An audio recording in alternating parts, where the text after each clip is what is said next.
You play music, you play with other people. When you work on Portlandia, it's a big group of people making something, but when you write, it's a total solitary thing. I mean, do you feel most like an artist? Or that's like the most disciplined craft of being an artist when you're sitting and writing? That's an interesting question because, I think there is kind of this, we romanticize, like the lone artist in our society. The painter. Yeah, like the tortured, isolated lone artist, like toiling away.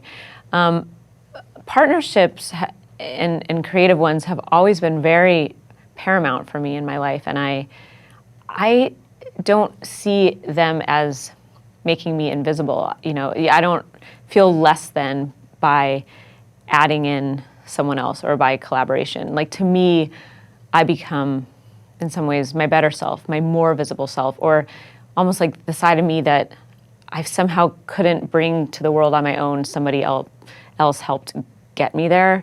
That being said, now having done something that was very much a solo endeavor, I'm really proud of it. It's really hard. And I don't think that this methodology is something that I want to return to for other projects, but it gave me, I think, the confidence that,